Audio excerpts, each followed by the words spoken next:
Et salut à tous les potos, j'espère que vous allez bien. Alors on se retrouve en ce samedi matin pour un nouvel épisode de Road to Track Day. Si vous n'avez pas vu les premiers épisodes, oh là là, quel drame. Je vous propose dans cette série de suivre toutes les étapes qui vont m'emmener sur circuit. Du choix de la voiture à sa préparation, des réglages jusqu'aux fameuses journées circuit. Dans les précédents épisodes, nous sommes allés chercher la base idéale, une petite Lotus Elise S1. Une voiture légère et agile. On allait la récupérer à Monaco. Elle y a passé plus de 20 ans, garée dans les rues de la Principauté. Autant vous dire que l'état général de la voiture est vraiment plus que moyen. Si vous voulez combler vos lacunes et reprendre la série depuis le début, je vous invite à cliquer sur le lien qui s'affiche juste au-dessus de moi pour visionner le premier épisode. Celui-ci présente le projet dans son ensemble. Également, si vous avez envie de me soutenir dans mon projet, n'hésitez pas à vous abonner à la page. Et pour être sûr de ne rater aucun épisode, pensez à activer la cloche des notifications. Si vous voulez des exclusivités et du making-of sur les tournages, je suis également actif sur Instagram. N'hésitez pas à me suivre sur mon compte julien.com. Dans cet épisode, je suis accompagné de tom.com de la chaîne YouTube Les Cylindrés. Nous allons terminer le démontage de l'arrière de la Lotus et déposer le moteur. Beaucoup de boulot en perspective. T'es prêt? Ouais, carrément. Allez, c'est parti!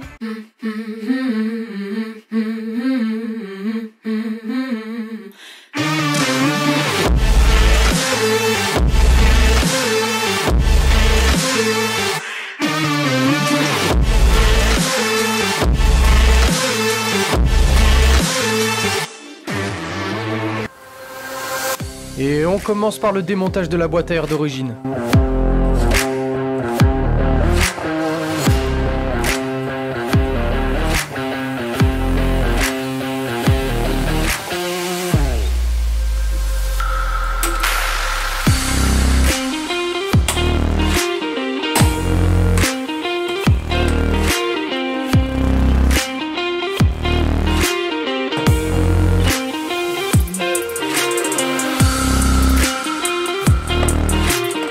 La boîte à air d'origine est complètement pétée, pas de regret de la déposer.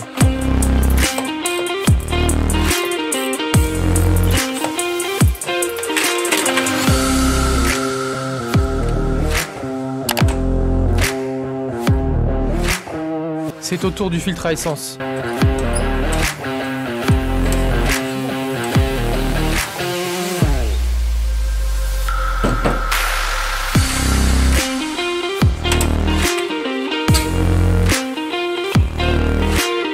On dépose la platine en alu qui tient le tout.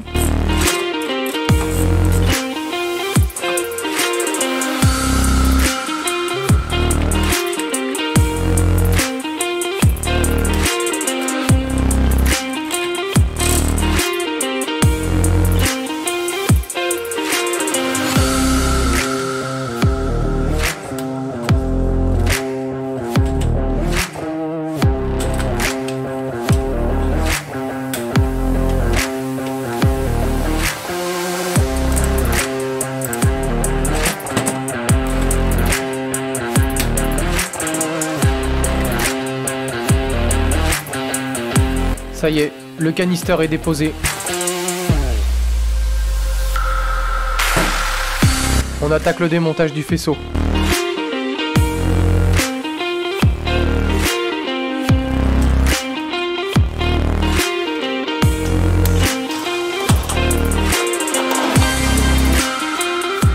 Là encore, rien de bien compliqué, quelques cosses à débrancher, quelques colsons à couper et le tour est joué.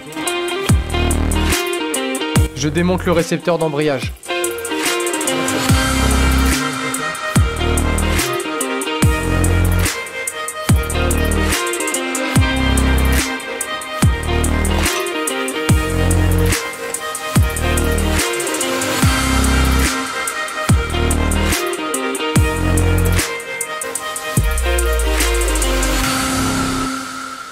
Du coup, il est tout neuf, donc on va y faire attention.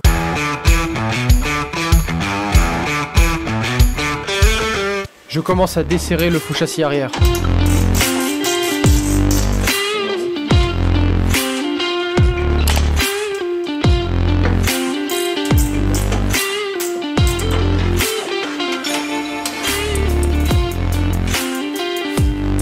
Elle est tenue par 6 vis et c'est une pièce complète.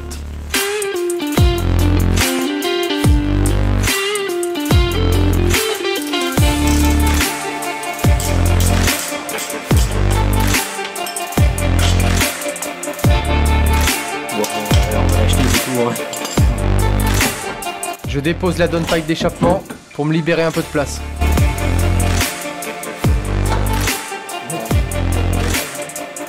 Avec l'aide de Tom.com, on dépose le faux châssis arrière. C'est très léger.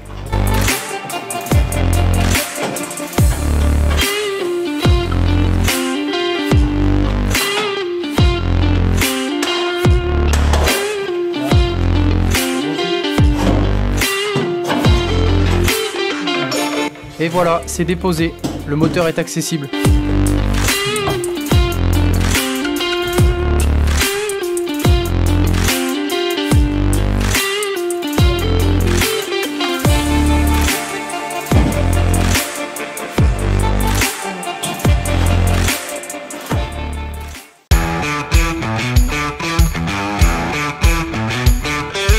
Là, pour sortir le moteur, il nous reste encore 2-3 choses à faire.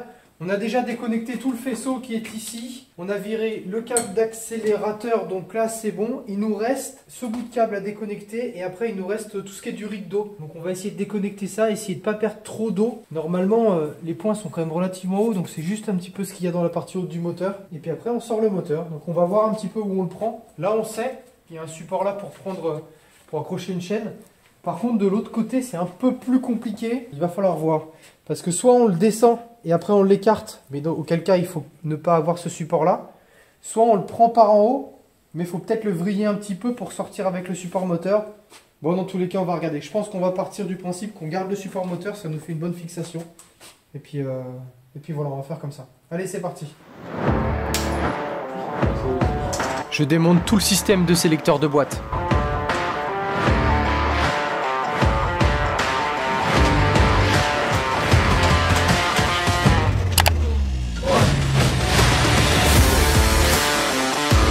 C'est parti pour la vidange du système de refroidissement.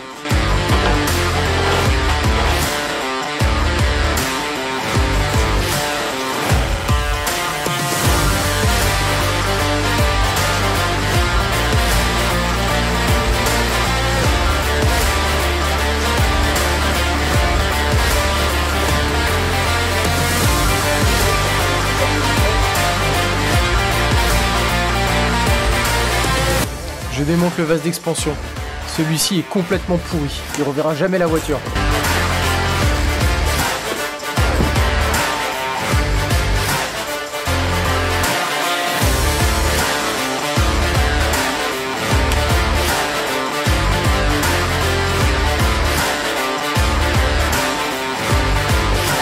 Allez hop, poubelle.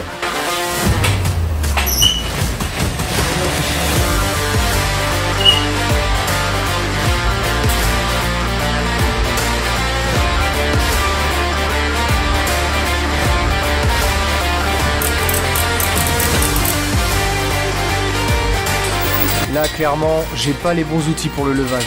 Et ça peut vite être la catastrophe. Il faut vraiment faire attention.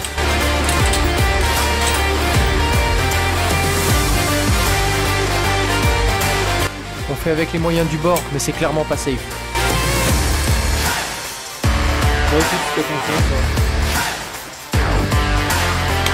On attaque le démontage des supports moteurs.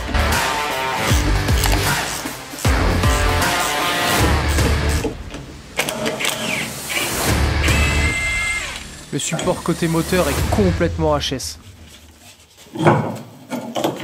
Oh là là, bah il est mort, regarde. Ah oui. Bon bah voilà, moi comme ça j'ai pas de scrupules. Hein. Et j'ai pas de scrupules à monter des renforcés. Allez, 300 balles. Bon, c'est le grand moment. On sort le moteur, normalement tout est déconnecté. C'est toujours un peu angoissant, typiquement comme ce qu'il est en train de se passer. Hop, là je suis en contrainte quelque part sur quelque chose. Je suis en train de soulever.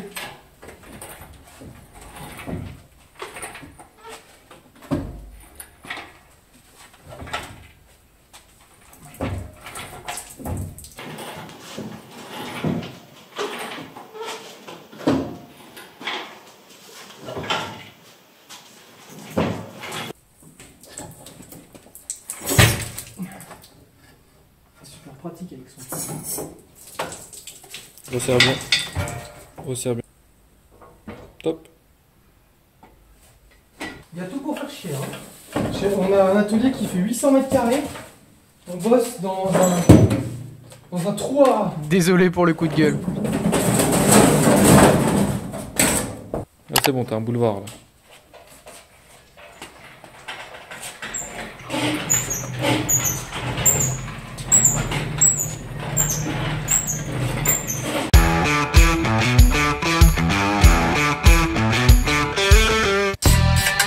On attaque le démontage du collecteur.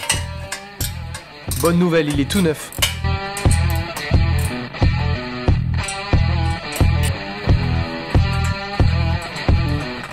J'imagine pas démonter le collecteur avec le moteur en place dans la voiture. C'est quasiment impossible.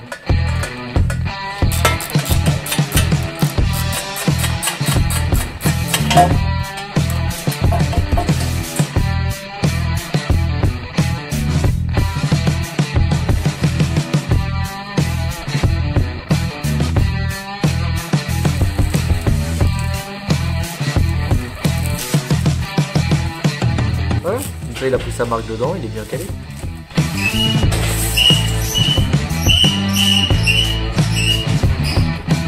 Allez, on attaque le démontage de la boîte. Le couple est bridé sur la péteuse, pas d'inquiétude, aucun risque de tout casser.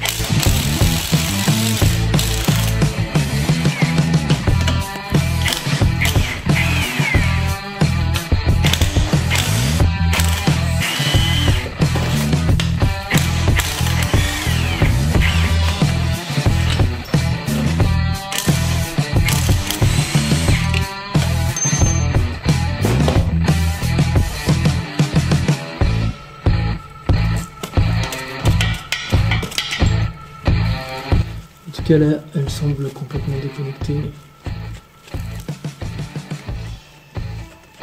Un coup de maillet et après c'est bon.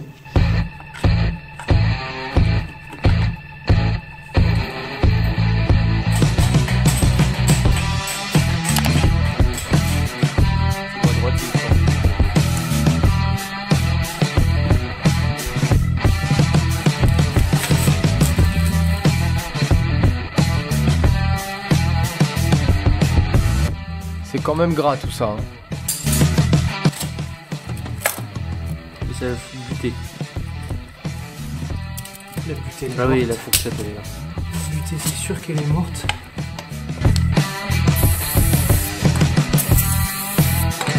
Pour nettoyer tout ça, on utilise du nettoyant frein. Ça marche super bien.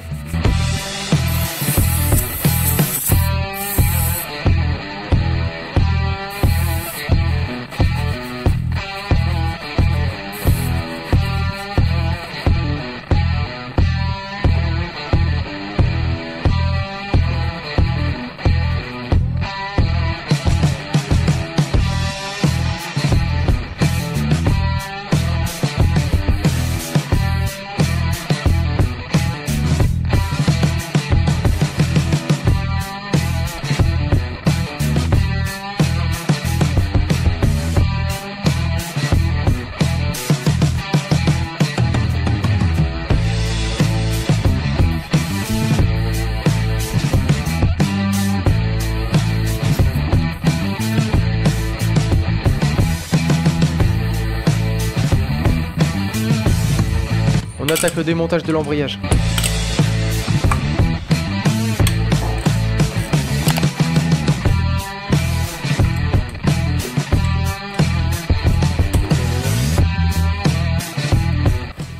C'est déjà barré ce jeu. Ouais,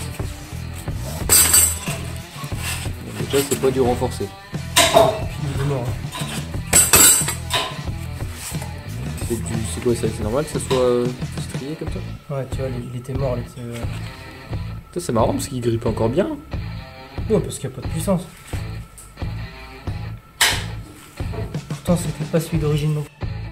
Autour du volant moteur. D'origine, les vis sont serrées au frein filet.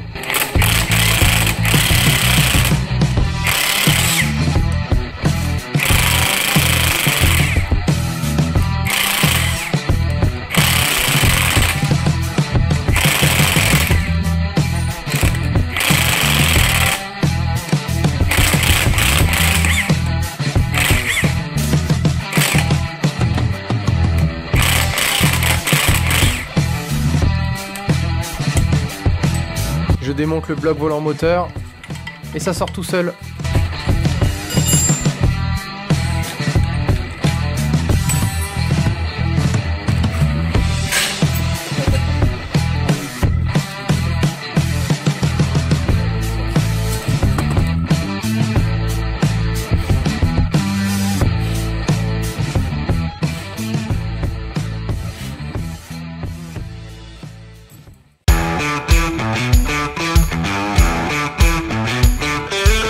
Encore des bonnes journées de boulot pour démonter ce moteur. Franchement, c'était pas de la tarte. Je remercie tout particulièrement mon frère Tom.com pour le coup de main. Et voilà les amis, c'est tout pour l'épisode d'aujourd'hui. Si cet épisode vous a plu, n'hésitez pas à liker la vidéo et à laisser un commentaire. Je les lis tous et votre soutien me fait vraiment plaisir. Dans le prochain épisode, on attaque le remontage des trains roulants et vous allez voir qu'il y a beaucoup de boulot. Allez, moi je vous dis rendez-vous dans un prochain épisode de Road to Track Day.